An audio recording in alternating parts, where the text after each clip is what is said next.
Welcome into another episode of Preacher in the Hat. My name is Eric. This is a new one for me. If you're watching on video, I got the headset on today. I'm sitting in the producer's chair, so which means we've got some other interesting changes for you coming up.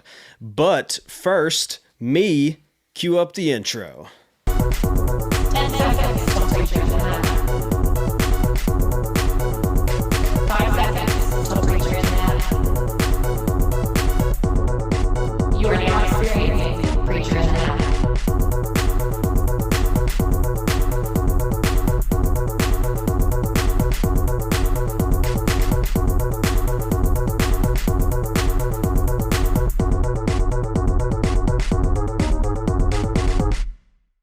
All right, like I said, welcome into another episode of Preacher in the Hat. We are so glad that you have decided to join us for another one. As I said before, my name is Eric, and I've got a couple of people with me who are usually here. We are without Derek again this evening. He decided to take a vacation, and we thought that was okay. But as usual, in the quote-unquote unofficial but kind of official preacher's chair is my dad, Steve, and he is with us again tonight. Hola. Yeah, as usual. So not as many claps. But I was wondering if maybe for this next person, we can get a little bit of noise in the studio because we finally did it. And we finally got Chris on camera. Woo! So give it up. Hi, Mom. Yeah, baby. Yeah. Mom. Yeah. Woo. Yeah. Yeah. Chris, I get a pay raise while he's sitting over there, or what? What's up with that? Chris, I kind of want to say welcome into the show, but you're always here. You're just never on camera. That's right. It's like the Holy Spirit. You don't always see him, but he's there. Oh. I hesitate to make that to draw that direct comparison. We'll go with it. So yeah, thoughts and feelings on time number one in front of the camera. You've been behind it so much. What's Give me 30 minutes. What's it like? Like you tell us you're shy, so is that what you're feeling right now? He's already he might be because he's already gone to the water about 4 times. That's true. So. I'm just so parched. I don't know what the deal is. I mean, it's not overly warm in here right now, but anyhow, it is warm. It is very warm. But we are as we record this, we are getting into the cooler weather. So I actually realized that I have a hoodie on this evening as we're recording, which was one of the hoodies that I wore one of the first times we recorded an episode at all. I was wearing this hoodie, so we've kind of like wrapped back around in that was season. In the cool part of the year, the first one we recorded too. So we are we have really made one full revolution. So February the 29th until now. January the 29th was January. when we released our first episode. Oh. However, we recorded an episode in December? No, we recorded an episode in November. I'm not sure if we recorded one in October, but this is October now. Our Preacher in the Hat is a year old in the sense of when we started planning it to where we sit today. Hard, We pre-production more meetings. Yeah, we pre-production meetinged ourselves to death.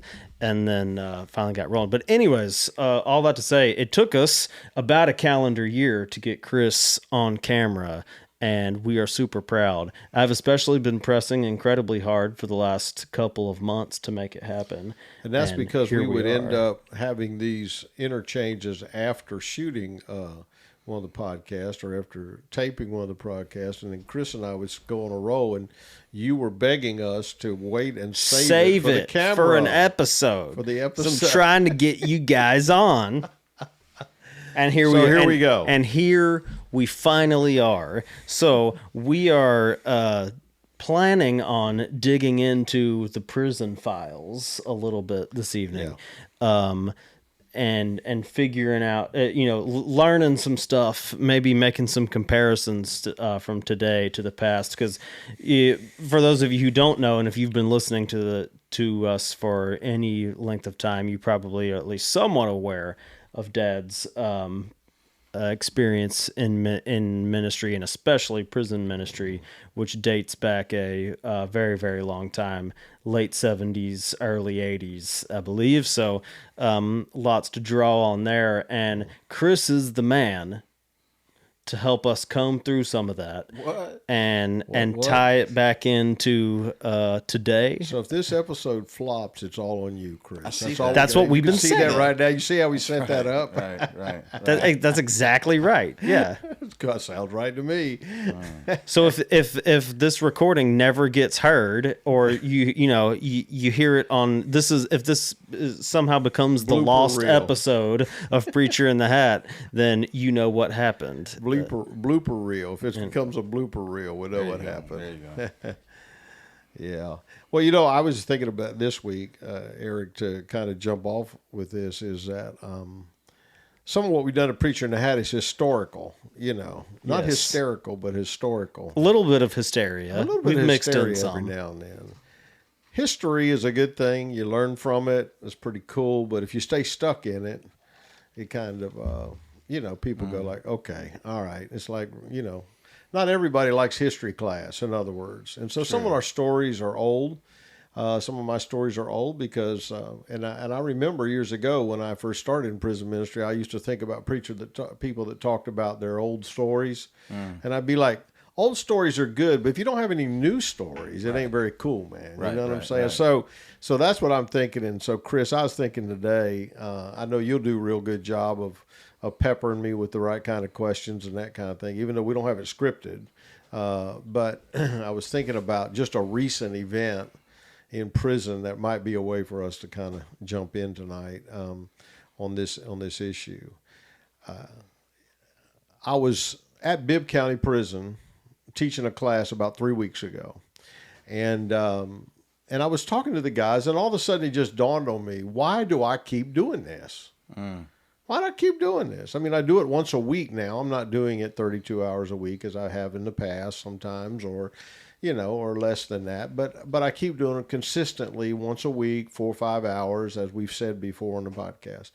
And so I was like, why do I keep doing this? I mean, I'm not paid to go. I'm doing it volunteer. I mean, I do it as a result of our ministry. Okay, so I'm gonna, sorry to interject there, but Yeah. I was today years old when I learned that.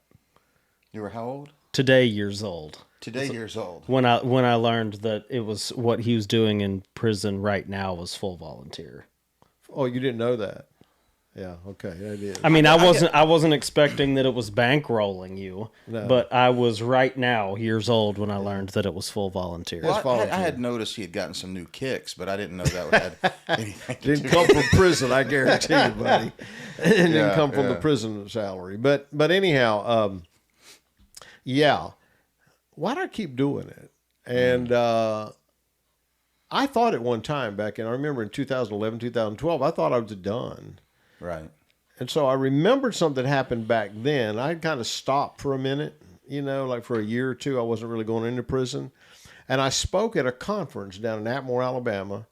And I spoke about reentry. I spoke about prison and people coming out of prison for a prison ministry. It happened to be We Care, the one I started with in 1979. And while I was speaking, I felt a passion. And it actually went very well, in terms of communicating to this group of people who were working in prisons. And when I got done, I went back down to my room because it was a seminar and I had a break, and I went down to my room and I heard these words in my head. And they came from God. And that was, don't waste what I built into you all these years. And I thought, okay, so that must mean I got to be involved somehow. Right.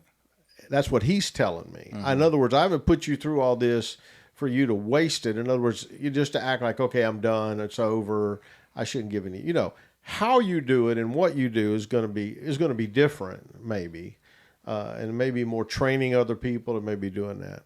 But then 3 weeks back to now, jump ahead now to 3 weeks ago. from 2011, 2012. Jump ahead, and I ask the guys, I look at them and I say, I've been doing this for 45 years, and I'm starting to ask myself the question, and this is a real question, guys, Right. is the way I said it to them. Why do I keep doing this? And they kind of looked at me like, why are you asking us? Right. You know, which was a good thing for them to, it's a good reaction. On my way home from prison 3 weeks ago, as I'm traveling, all of a sudden I felt like I had to answer, Chris. Felt like I had to answer. And the answer was, I've seen God, I've seen Jesus, that was the word. I've seen Jesus do some really, really cool stuff in prison. Right. And I see that it's still happening. I mean, it's a mess. It's not always productive like some people, it's not always successful in the same way people measure success. But I love watching what Jesus does in prison. Now, it's not the only place he's doing something, but prison is one place. And I like participating, just being a small participant in what he's doing in prison. So I think, Chris, I keep going back to be a part of it because I don't want to miss out on what he's doing in prison. And so I'll probably keep going until I decide that I can't anymore. I may not go as often as I am right now. Yeah. I may go more than I am right now. I don't know in the future. But what I do know is I think the reason I'm motivated to go back, even on a volunteer basis, after I'm retired, is I just like watching what Jesus is doing in prisons. It's one of the places that I've seen him do all kinds of stuff, and I don't want to miss it. Are you trying to make me cry right now? Not really. Oh, brother. Good night, bro. That's not why I told the story. What's yeah, I know. But what the crazy thing about that and Yeah. how you say that and how you, I mean, how many times has that happened to you where you asked yourself that question? Yeah, not a lot. I haven't done it a lot. I haven't Maybe asked that twice, question. Yeah, probably not very and you've often. been doing it 45 years. and just twice. Yeah, maybe twice. You've kind of questioned Yeah. why you do what you do. Yeah. I haven't really questioned it until recently. I just thought, what am I still doing? You know, what, and not only why am I still doing it, but why am I motivated to do it? Right. Yeah. So our afterglow, our after party last week, Yeah. which is Eric is spot on. I mean, Yeah. we have some of our best stuff Yeah. where we're not rolling the cameras. You know That's what right. I'm saying? But That's right. you had asked a question, and it kind of hurt me to hear you say it. Okay. But it was honest, right? Okay. And you said, "Does anybody care about this prison stuff or these prison stories?" And I couldn't believe it. I couldn't believe that you said that. Not because it hurt me that you had that in your heart. Okay. For a gotcha. reason. And then you went on to explain, Yeah. you know, why you asked that. Yeah. And because you've always been an enigma to me in a beautiful way. Okay. You want to hear why? Yeah. I guess so. You ain't got a choice. Might as well now. Because there is this idea I think people have, and I, you know, my wife works in prison, you work in prison, and I know nothing about it, and I know nothing about reentry, or I know we're all broken, and including yours truly. But one of the things that I was, there's this thought sometimes that people get, like, you have had to do this to minister to that. Okay. You know, like you can't minister to a person who that has lost a child unless you yourself has lost. Oh, a I child. see. You know Yeah. what I Unless mean? you've had the experience you're And you just talking have, about. Yeah. exactly. Yeah. And I think I even grew up with a little bit of that. So hey, look, bro. Unless you're covered in tats, don't be coming over here. Yeah. And you know what I mean, or whatever. Yeah, right. and Right. and that's not the way the Lord operates. Yeah. And when you said that to me, because the enigma part that I'm talking about was like when I first met you, and you said you had been working in prison and whatever, and I'm like, this guy, as far as I know, hasn't done this. No, I haven't. And hasn't done that. No. And I haven't grown up with him, but I don't think he's done this, or that. You know, and we can keep going, but Right. and yet he's ministering to people who struggle in all of these arenas, and that was like, and I'm still trying to figure that out. Yeah. You know. Right. Well, you know what's interesting? I hadn't thought about this until right now. But it was early on in prison ministry, I wondered why I had such a passion to go in, because I had not lived the life that most of those guys had lived. You know, as I heard their stories, my story and their story was really different in many ways. So I remember guys would say, "Oh man, Steve, you know," I remember one he was old time convict back then. He told me he was 38 years old, a white male, been in California prison, and he was in the lockup. And I would minister to him, and he said Longenecker's lying. And I said, well, you know, it was like, what do you mean Longenecker's lying? He said, he tells us he's never been in trouble. He's never done this. He's never done that. But he knows that this is his words. This old convict, been in prison like 18 years at that time. He said, Longenecker knows too much about a convict to have not been in trouble himself. And I thought, well, that's weird, because my life experience does not align with them. What is it that he feels from me that feels a kinship? Why does he feel a kinship with me? Because our lifestyles were so different. Right. All right? Because he had been in trouble since he was a little kid, juvenile, and then into prison. And one day, I remember now that I was talking to God about it, and I remembered this. I grew up in South Georgia, a little Mennonite boy. And that meant that we dressed funny, we looked funny, we didn't fit into the mainstream culture around us. Now, you know, we went to school with everybody else, we lived in communities with everybody else, but we were really looked at as very, very odd, almost freakish, you know. And while that group of people in Georgia embraced us, you could still feel like we didn't belong. Right. You know, we had some weird theological beliefs to them. You know, our culture was so different. We didn't have television, for one thing. You know, stuff like that. You drank fresh squeezed lemonade. Yeah. Crazy. And nothing else. Crazy stuff Crazy like stuff. that. That's right. Crazy stuff. But then I remembered that I too, Chris, all my life growing up, did not feel like I was a part of mainstream culture. I felt like an oddity. I felt a little bit like an outcast for a different reason than the guys that I was ministering to now had always felt the same way. I would hear their stories. They felt like they never fit. They felt like they never belonged.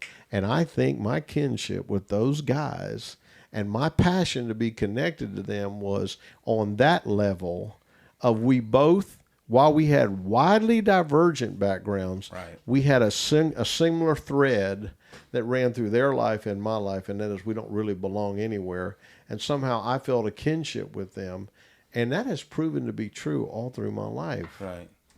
That because of those early life experiences, I feel like I can connect with the people who do not feel they belong, because I never felt like I did as a kid. And what a kinship it's been, because I've heard you tell so many stories, just us talking, and way pre-podcast about, you know, you'd talk about this guy and that guy. Right, like right. you weren't, these were relationships and our relationships. Well, they were like my people. How could they be my people? Right. You know what I'm saying? I don't mean I was better than them, but I mean like my lifestyle was so different from theirs in one way. How could this? But it felt like these were my people. Like when I'd walk into prison, dadgummit, I felt like I was at home. What is that about? Yeah. You know, I mean, their lives were full of drug addiction and alcohol addiction, or the effects of that from somebody else in their family. I never had any of that. I never drank. I never used drugs. So how could these be my people? But he put that. I mean, I remember you telling me, and I'd like you to share a little bit about the first time. I didn't realize you were so young when you started, right, and how that even came about, because like you said, you didn't run, like it wasn't any connection you had other than the fact that Jesus put that in your DNA in some way, shape, or form. And I mean, you're tearing up right now. I am. About how it feels like home to you, to go into that place that most people would feel like, I want to get the bleep out of here. And you're at home. That's right. You know, it's crazy. Yeah. In fact, when I'm teaching and stuff like that, while I love teaching and preaching out here, right, when I get in there, I feel like a kinship with the audience, even though sometimes they're a tough crowd, but I still feel kinship with them that is hard for me to just explain today. Well, I'm about to use a word that's going to scare you. Okay. Oh boy. Oh boy. But that's an anointing. Oh. Okay. And I say that because we're living in a culture, in a Christian culture now, where that word, amongst others, gets thrown around Yes. out of context. Right. Do you agree with Right. that? Yes, I do. And so, but like when you are talking and in that place, Yeah. and you say, "I feel like I'm home," because you are. Yeah. That's God's created you for that, Right. and He didn't have to. He didn't have to have all these dirty experiences for Him to prepare you. No, he didn't. And see, that's the glorious thing when I see and have talked with you about how you haven't had to,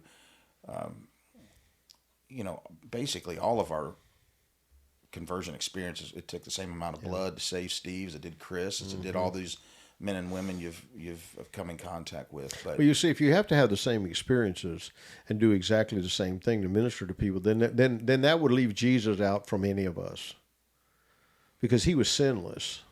None of us are. I certainly wasn't. yeah, But he was sinless, and yet he can effectively minister to us because he was tempted in all points like we are, yet without sin. Right. So we have a high priest who can sympathize with our weaknesses. For some reason, I can sympathize with the weaknesses that the guys in prison have. Somehow or another, I've been able to do that. Well, you can call it anointing, whatever it is, life experience, all of that combined probably. right.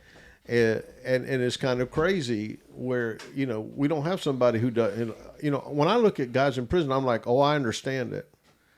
I understand how they got here. It's not like, I can't believe they did that. Oh my God, I can't believe that. Oh, that's crazy. I would never do that. I've never had to battle with that. Right. Never. Because I understand that I was tempted in all points like they were. I still would, but I sinned too. Right. I sinned differently, but I still sinned. Yeah. Yeah. I was thinking when you were talking about that, I'm sure that it's like any population of people. I mean, there's people there that you just like you feel super connected to, and some that irritate you and whatever. Right. But as you build those relationships, I mean, you've been doing it for so long. You even said this the other day that you have been doing it long enough to where you've seen people released. Yeah. You've seen people relapse. You've seen people pass away.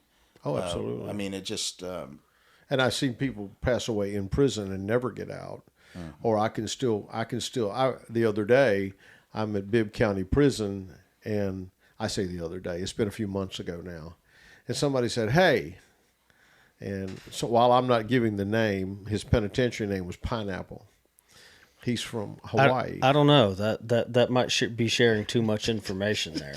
We could probably Yeah, that narrows it down. Yeah, right. But I knew him in 1979. Wow. Not because he was a regular attender at the chapel, he wasn't, but because he and I became close friends. And somebody said, he wants to see you, Steve. He's here at Bibb County. He wants to see you. This was 6 months ago. Okay, so Right. He's not been out of prison since 1979. He's been in prison 45 years. I haven't seen him in 40 years. So And there he stood waiting to see me. When I walked into the prison one day, he's on the yard, and I would have not recognized him had I seen him because of how old he looks now and how much older I look. He may not have never known me, but it was an instant connection. It was so good to see Pineapple, and so I've seen that. Even though we haven't talked for 40 years, there's a connection. Yes. That started way back there in 79. It's almost like we could pick up right where we left off. It was weird. Right. But it is that connectedness I feel with guys like that Right. I've known for that many years, even if I don't see them for 30 or 40 years at a time. So you were 40 years ago, you were down working in Holman prison. At Holman, right? yes, So, where I met him. So you met him there, and Yes. now he's up in Bibb County Yeah, at a different prison. Yeah, that he you're is. Oh, yeah. serving. But he's been in prison the whole time in Alabama. He's never gotten out of prison. He's never been released from incarceration. Okay, I was just kind of surprised about kind of transferring around. Maybe that's kind of common. That's not uncommon Okay, at all. okay. It's not uncommon at all. So it's that connection with him. And he was not a believer. In fact, he told me one time, said, I can always tell when one's about to become a Christian. That's what he told me one time. I said, really, Pineapple, what's that about? This is back in that praise. I always tell when one's about to become a Christian. I said, what? He said, because he starts running around here talking bad about the church and about Jesus. He said, I know he's just about done. He's just about in the kingdom. He's telling me this, and he's not a believer himself. You know what I'm saying? Like, he was like an observer, an astute observer. And he said, yeah, I can always tell when one of them's about to come to Jesus. They're fighting the hardest. They're fighting the hardest. That's what he was saying. Yeah. He said they struggle the hardest right before the end. I love Pineapple's southern accent too, buddy. Oh, he's got one. That doesn't make any sense to me. But he's got one. I'm not sure how you get the nickname Pineapple with a southern accent. Because you're from Hawaii. He's Hawaiian. Yeah, but no. I'm not sure how you come across the nickname Pineapple when your accent is southern. Well, maybe when he came in. So you get you usually get your prison name when you come in first. Well, there you go. So probably when he hit the ground running in the late 70s. Yeah. He probably didn't sound quite like he sounds now. So. And he was from Hawaii, so that's all it took. That's all for the nickname. Yeah. It didn't take long. I mean, like I don't even know what his real name is. Of course. They've told me before, but I don't know. Classic. I don't know his name. That is so I mean, I couldn't even classic. look him up now. If you would ask me what's his real, I couldn't tell you. You couldn't even call around hardly. I mean, there would probably be some people who know him. They might say, well, who you talking about? I mean, if I went to the officials, they'd have to have a name, but they may not know him as Pineapple. But all the dudes that are in the penitentiary, yeah, man, old Pineapple, He probably has a real boring real name. And he's like, let's not use that. Let's not use Cleophas Milford III. You know what I mean? Yeah, I heard that. Yeah, that's right. So that connection, that relationship connection is again, it's almost like that's my people. And I ain't seen him in 40 years. I mean, I probably feel more of a connection to him than I do a second cousin I haven't seen in 40 years. Isn't it cool how Jesus takes those like known prerequisites and just smashes them to pieces? He does. You know what I mean? Like, just smashes them to pieces. Yeah. Mm-hmm. And I want you to, this is what I have for you. Yeah, that's right. And I'm going to equip you because you're obedient. That's you know? And so you were showing me something right before we came in here, and I'll have to put it up, but if you'll let me, but a picture of you had to have been in your mid to late 20s in that picture. Well, in the one picture, the first episode, not the first episode, but the first issue was in October 1979. And it's a picture of me and Chaplain Robert Smith, who was 7 years old. Go ahead. And I was 22 years old in that shot. I was born in 1957, so I turned 22 in March. I came to that prison in June of 1979, and this issue was in October of 79 is when it came out. And I may be making this up, because I make stuff up sometimes, not on purpose. I do. But did you tell me one time that when you got into going into the prison, that your family wasn't that wild about it, or they didn't really say much about it, or didn't ask you much about it, or was it?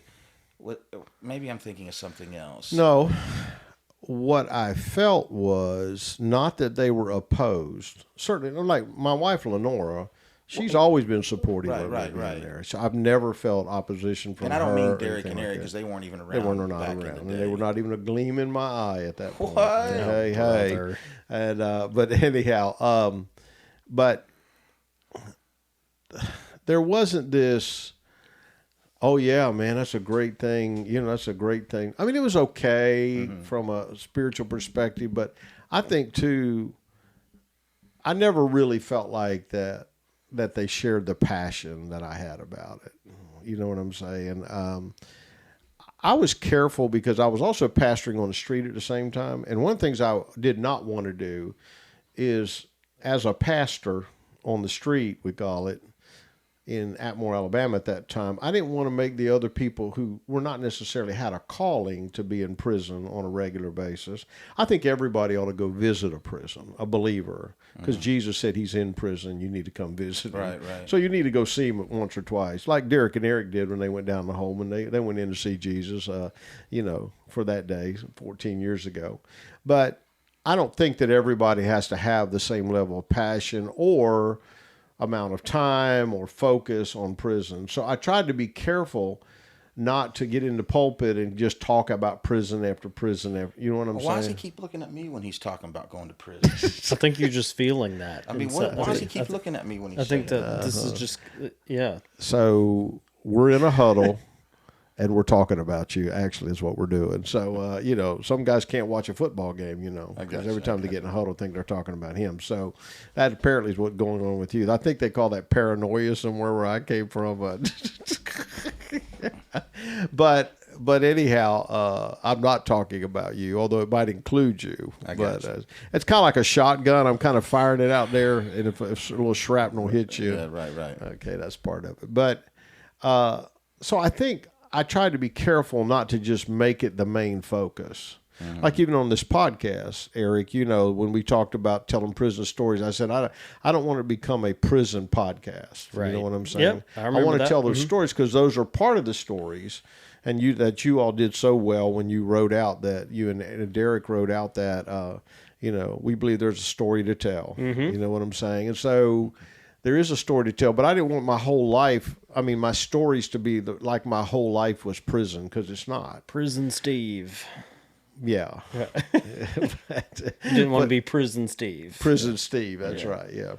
Prisoner in a hat. But anyhow, prison chaplain in a hat. But the idea is, so I guess I didn't always share it with my family because I didn't want them to, I didn't want it to become I didn't want it to become my identity, my total identity. No, I get it. That makes sense. Yeah. That makes sense. That could be. Yeah. And so I didn't require it of people in conversations. Now, I will say this, familiarity, a lot of people say familiarity breeds contempt. I actually have a little twist on that. And I say familiarity breeds apathy. It's like if you become familiar with a story, you become apathetic to it after a while if you're not careful. Even something like, I think about Jeff Shelnutt's story. If somebody heard that story over and over again, it would not have the same impact as the first time they heard it. Oh, yeah. You know what I'm saying?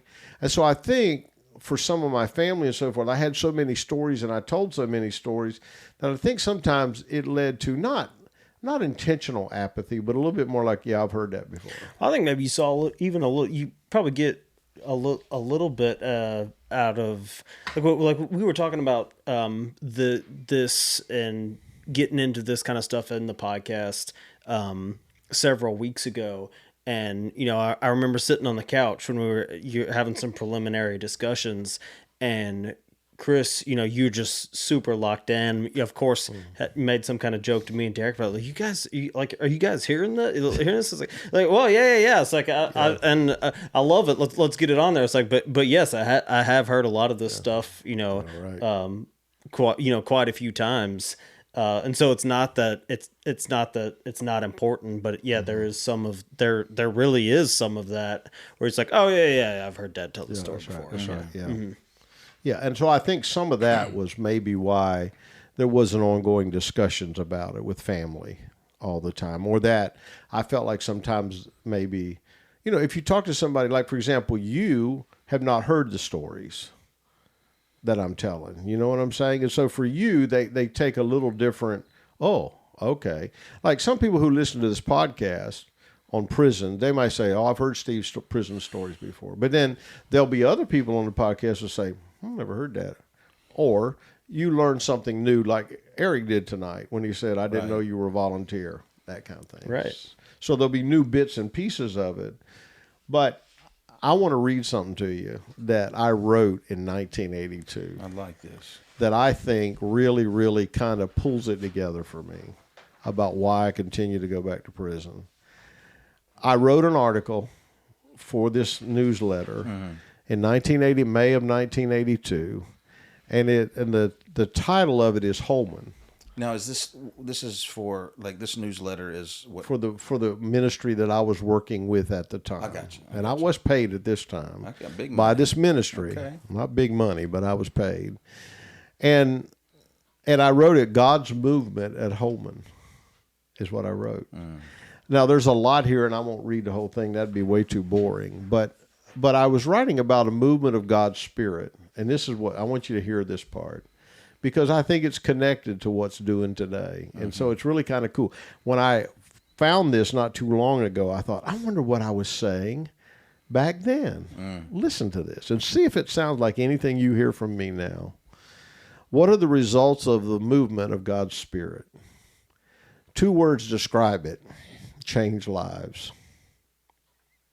I would be glad if you could meet Johnny, Ricardo, Howard, Millard, Otha, Robbie, Brad, Larry, Johnny, Willie, Jesse, and others. Then you would know why I say it is exciting to be a part of God's movement at Holman. You would be excited too if you could meet them. It's it's the miracle I've seen Jesus do over and over again in a place where, as Eric said on one of the last podcasts, what if you go into a place that has little hope? And Derek and Eric talked about this Right. about there when they went to prison, to Holman, that there didn't seem to be a lot of hope there. And so it's a movement of God's Spirit changing lives in an environment where there is usually little hope. That is a miracle. Because you know the only hope that can come is not from the circumstances, not even from a future in this life of being free. At Holman Prison, most of those guys I just read to you Right. had life without parole. And some of them came off a death row. I still remember almost every one of these guys. Not everything about them, but much of it. And my point is I think I've still gone back in to look at Johnny, Ricardo, Howard, Millard. But now they're Nick and Elliot. Man, you about to make Now me they're stand up. Deontay. Let me go ahead and stand up right Now they're Deontay. Gee whiz.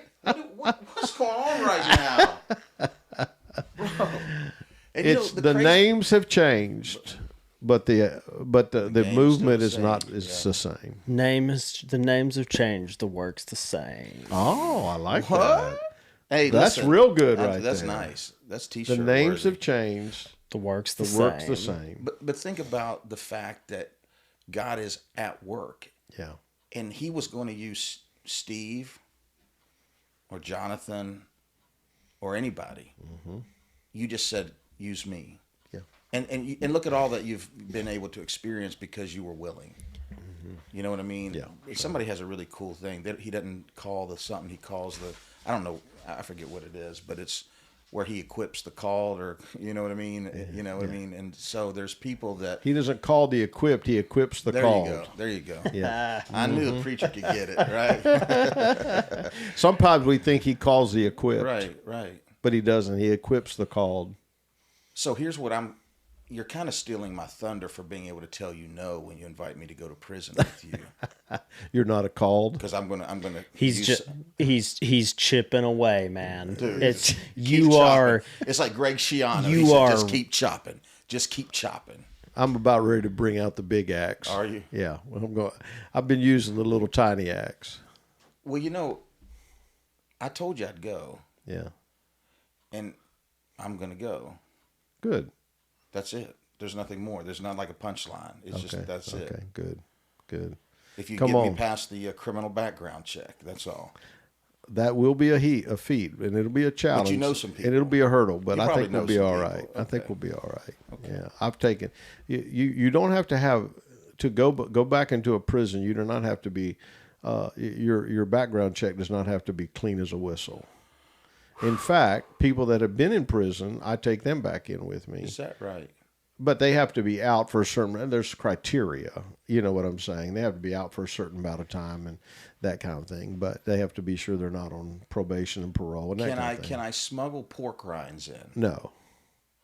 You Eric? cannot do See that. it's gonna be some minute, absolutely off the wall thing that keeps Him out. Keeps That's him right. out. That's yeah. right. That's right. And, Don't and- talk about that in the interview when they Don't interview talk you. about- Don't be munching say on I'm going pork to be. rinds. Is it okay for me to smuggle pork rinds? Don't. The Let's word stay away not f- to use when you're going into prison Smuggle. is smuggle. See, I say words not to use like smuggle or gun or weapon or violence or let's Yeah. see if we can stay away Or from bomb, some of those triggers, or cell phone or something like or that. break out. Yeah, remember. Well, it has been a blast digging through some of as we're kind of saying, the prison files here. That's good. I And like that. it's been nice to dig in, and I really, Chris, do you feel like I mentioned something early on that I learned something new today. Even after all the prison stories that I've heard from Dad, did you learn something new today? I've got this thing in my mind where I'm wanting to do something with Chap in the Hat. I don't know what it is. Oh, brother. Chap in the Hat. Here we go. Yeah, dude, it's like you just sitting with you guys. I mean, obviously, I learn stuff all the time, but just I love seeing your heart. That's what I love seeing, and your heart for people who don't know Him. Yeah. You know what I mean? And not treating like every time you've ever talked to me about people in prison, you've always gotten emotional and you have a connection with them. It's not, you don't treat them like they did this or they tend to do that, or it's not it's just you love them. They're just part of your life, and it's great. I love talking to you about that. It's true. And sometimes it's weird when you walk into prison and you feel like I'm at home. That's weird, man. And I've never spent a night in a prison in a cell block. I spent a night in an all-night prayer meeting in a prison chapel. But to think that you've never lived there and yet you feel like you're at home, That's a Jesus deal. that's a Jesus deal. And so we were talking about earlier that all the way back to 1979 was that your first year in, Yes. all the way up to 2024. All those names are different, locations different. You're in different prisons now, but the work is still the work, and that's always been the case. So for Steve and Chris, I'm Eric. This has been another episode of Preacher in the Hat. We'll see you next time.